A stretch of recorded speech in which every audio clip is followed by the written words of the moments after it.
SPAK finalizoi dje fazën e parë të goditjes së grupit më të fuqishëm të trafikut të drogës, pastrimit të parave në ndërtim dhe tjetërsimit të pronave në Bregdet, përfshirë edhe tokat ku pritet të ndërtohet resorti në Zvërnec. Gjykata e posaçme miratoi të premte 20 urdhër arreste për veprat penale të pastrimit të parave, grupit të strukturuar kriminal, si dhe trafikut ndërkombëtar të drogës, përfshirë Artur Shehun, dy biznesmenët të mëdhenj të ndërtimit në Tiranë, Ilir Shtufi dhe Orest Sota, si dhe persona të tjerë të lidhur me trafikun e drogës apo transaksionet me tokat. Pasuria sekuestruar arrin deri më tani rreth 130 milion euro, shifra më e madhe në historinë e SPAK dhe organit akuzës në 35 vite pluralizëm. SPAK e ka ngritur stekën aq lart sa që me goditjen e këtij grupi mund të ketë edhe një krizë ndërtimi në Tiranë. Përpos 20 personazheve që SPAK i ka kërkuar GKK të arrestohen, rezultojnë të implikuar një oligark i cili del në dosjet kryesore të SPAK-ut, ish ministra, deputet, ish drejtor, ish gjyqtarë të tjerë, të cilët mund goditen penalisht në një fazë të dytë. Në dosjen e tjetërsimit të pronave në Zvërnec, dalin edhe gjurmët e një ish gjyqtari i perceptuar si një nga simbolet e korrupsionit në drejtësi. Bëhet fjalë për Alaudin Malajn, ish kryetari i gjykatës së apelit Tiranë, i cili mbathi nga drejtësia nga frika e përballjes me vetingun, duke evituar ekspozimin e pasurisë dhe lidhjeve të mundshme me krimin. Disa fakte dhe rrethana ngren dyshime të forta se Alaudin Malaj është pjesë e grupit të Artur Shehut. Si gjyqtar, Alaudin Malaj ka marrë 2 vendime në favor të Artur Shehut e grupit të tij për pronat në Zvërnec, ku në këmbim dyshohet se ka marrë mijëra metra katror tokë në formë dhurimi ose blerje me çmim simbolik. Më konkretisht, në pronësi të kompanisë Algo SHPK me NIPT M3 72 022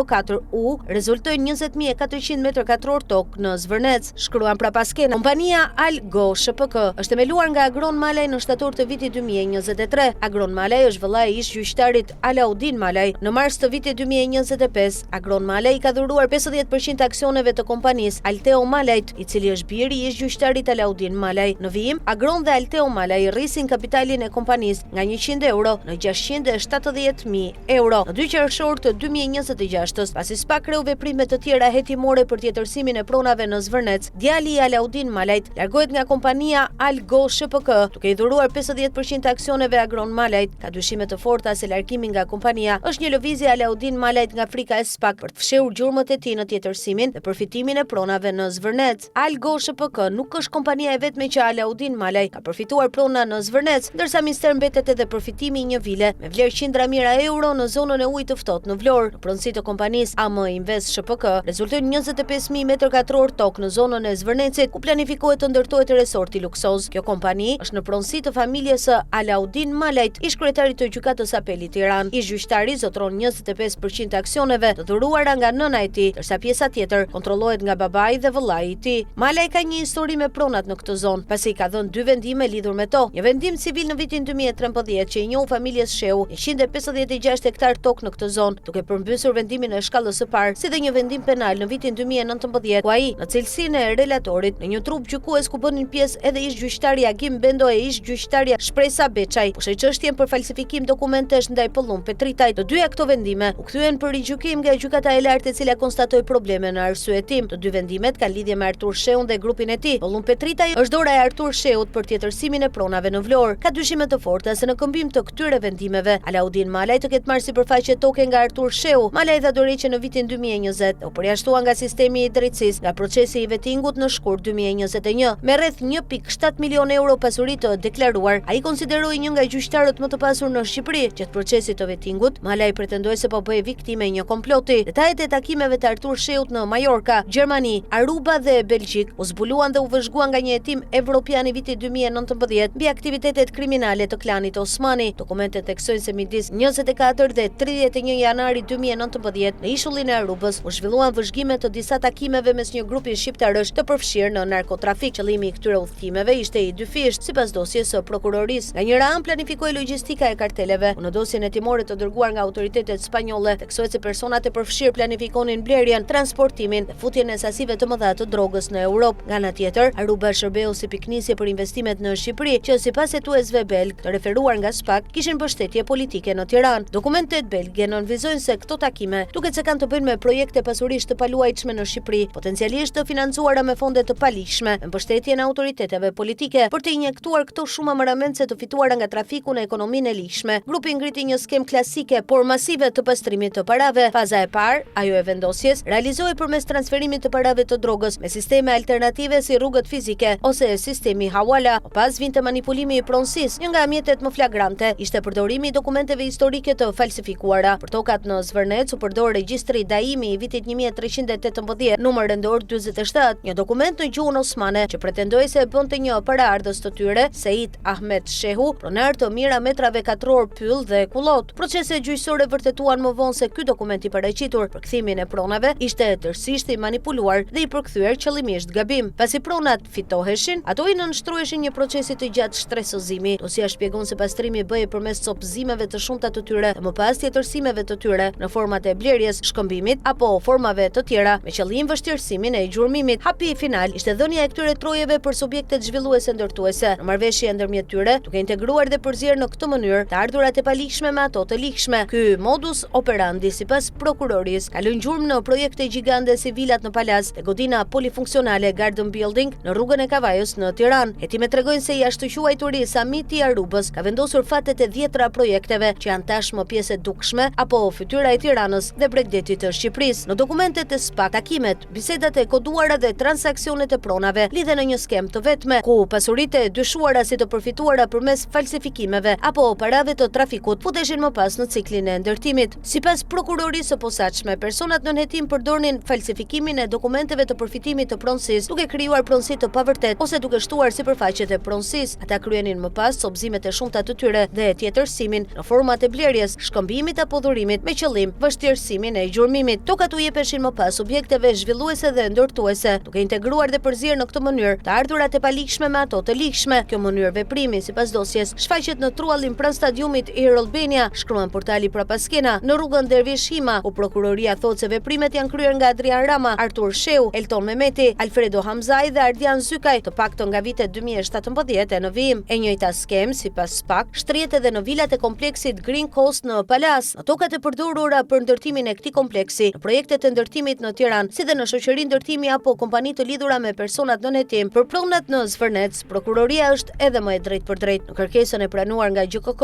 ajo thotë se nga hetimet kanë dalë dyshime të arsyeshme të bazuara në prova se pasuritë aty janë përfituar në mënyrë të kundërligjshme nëpërmjet falsifikimeve. Sipas dosjes, këto prona dyshohet se janë përfituar duke përdorur dokumente të falsifikuara si për njohjen e pronësisë nga institucionet shtetërore, ashtu edhe për regjistrimin e saj për efekt trashëgimie. Në vendim përmendet edhe dokumenti i shumë përfolur i njohur si regjistri i Daimit, për të cilin gjykata e lartë sipas prokurorisë ka konfirmuar në arsyetimin e saj se ka rezultuar i falsifikuar. Prokuroria shton se toka në Zvërnec dyshohet të jetë zhvendosur drejt Bregdetit dhe se mënyra e kalimit të saj tek Artur Sheu përmes shitjeve dhe shkëmbimeve tregon mënyrën se si ky shtetas ka përfituar toka të shumta me qëllimin e mëvonshëm të shitjes apo investimeve. Për këtë arsye, GJKK vendosi sekuestro preventive mbi shumat e krijuara nga transaksioni me kompaninë Albania Land Development, të administruar nga Redi Struga dhe në pronësi të dy vëllezërve nga Katari, Al Kayat. Shuma e sekuestruar në këtë vendim është 128.354.437 euro, e ndarë në 3 pagesa dhe bllokimi i menjëhershëm u miratuan nga gjykata me argumentin se ekziston një rrezik i lartë dhe konkret që këto pasuri të tjetërsohen, asgjësohen ose të transferohen në të tretë.